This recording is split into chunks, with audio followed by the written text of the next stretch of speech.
हरे कृष्णा। विष्णु भगवान की जय। भक्तों, आज हम जानेंगे कि देवशयनी एकादशी 2025 में जो लोग व्रत रखे हैं वह लोग पारण कैसे करेंगे, किस विधि से करेंगे, क्या खाकर व्रत का पारण करेंगे, क्या खाकर व्रत को अपने खोलेंगे और व्रत पूर्ण करेंगे। तो जानेंगे आज के इस वीडियो में और जानेंगे कि हमें पारण करने से पहले कौन से कार्य करना चाहिए, क्या क्या करना चाहिए, उसके बाद ही हमें व्रत का पारण करना चाहिए जिससे संपूर्ण फल प्राप्त हो सके और हमारा व्रत पूर्ण माना जा सके। तो चलिए जानते हैं। भक्तों, अगर आप जानना चाहते हैं कि देवशयनी एकादशी की सही पारण विधि क्या है तो वीडियो में अंत तक बने रहें। भक्तों, आषाढ़ शुक्ल पक्ष की एकादशी को देवशयनी कहते हैं। देवशयनी एकादशी के दिन से ही भगवान विष्णु का शयन काल आरंभ हो जाता है। देवशयनी एकादशी को आषाढ़ी एकादशी, हरिशयनी एकादशी या पद्मा एकादशी कहा जाता है। इस साल देवशयनी एकादशी 6 जुलाई 2025 को है। देवशयनी एकादशी से चातुर्मास प्रारंभ हो जाता है। इन 4 महीनों में सृष्टि का संचालन भगवान शंकर करते। एकादशी व्रत को समाप्त करने को पारण कहते। एकादशी व्रत का पारण अगले दिन सूर्योदय के बाद किया जाता है। तो भक्तों, आइए जानते हैं देवशयनी एकादशी व्रत का पारण का सही समय और सही विधि। हिंदू धर्म की मान्यताओं के अनुसार एकादशी व्रत का पारण अगले दिन सूर्योदय के बाद किया जाता है। एकादशी व्रत का पारण द्वादशी तिथि के भीतर करना अत्यंत शुभ माना जाता है। मान्यता है कि द्वादशी तिथि के भीतर पारण न करना पाप के समान होता है और आपके व्रत का पूर्ण फल नहीं मिलता, आपका व्रत पूर्ण नहीं माना जाता। तो आइए जानते हैं देवशयनी एकादशी के व्रत का पारण का शुभ मुहूर्त। देवशयनी एकादशी व्रत का पारण 7 जुलाई को किया जाएगा।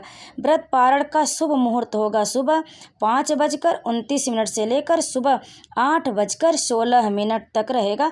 आप इस बीच में अपने व्रत का पारण कर लें। पारण तिथि के दिन द्वादशी समाप्त होने का समय रात 11:10 तक होगा। भक्तों, अब आइए जानते देवशयनी एकादशी पर व्रत के पारण की सही विधि।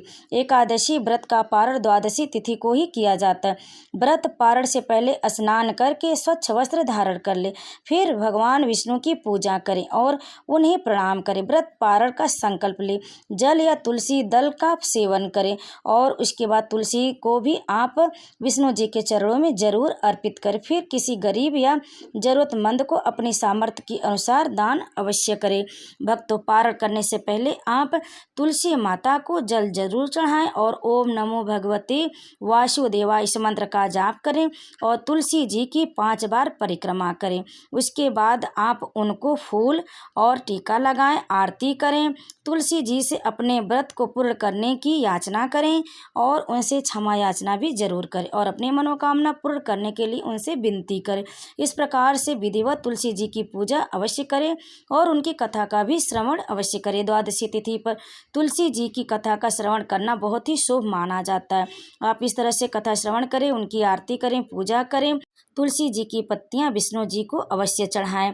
इससे भगवान विष्णु अति प्रसन्न होते हैं और आपके व्रत को पूर्ण करेंगे, सफल करेंगे, आपकी मनोकामना को पूर्ण करेंगे। अब आइए जानते हैं कि आप पारण किस चीज़ से करेंगे, क्या खाकर अपने व्रत का पारण करेंगे। तो भक्तों, आपको बता दें कि जो भी आप विष्णु जी को भोग में लगाएंगे, अगर आप चाहे तो कुछ मीठा या नमकीन दोनों में ही भोग लगा सकते हैं, लेकिन ध्यान रखें कि सात्विक रहे। लहसुन और प्याज का आप प्रयोग न करें। आप कुछ मीठा बना लें, चावल का खीर बना सकते हैं, इसे आप भगवान विष्णु को चढ़ाकर आप उसे प्रसाद के रूप में ग्रहण कर सकते हैं। या फिर कुछ फलाहारी वगैरह भी आप भगवान विष्णु को चढ़ाकर फल वगैरह उसे भी आप खा सकते हैं प्रसाद के रूप में और अन्न का भी सेवन उसके बाद कर लें।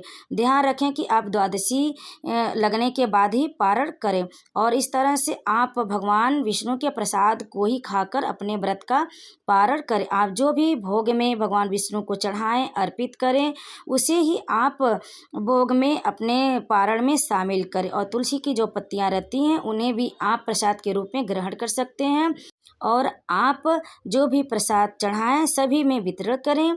दान दक्षिणा जरूर करें। दान में आप धन, कपड़ा, जरूरतमंद लोगों को जो भी आवश्यकता है उसे दान कर सकते हैं। तो भक्तों, आप पारण करने से पहले इस प्रकार से विधिवत विष्णु भगवान, लक्ष्मी जी की पूजा करें, तुलसी जी की पूजा करें भगवान विष्णु को देवशयनी एकादशी पर उस द्वादशी के दिन पीली चीज़ों का भोग लगाकर आप पूजा को पूर्ण करें। जैसे केसर वाली बर्फी भी चढ़ा सकते हैं, साबूदाने की खीर भी बना सकते हैं, पीले पीठे का भी भोग भगवान विष्णु को लगा सकते हैं।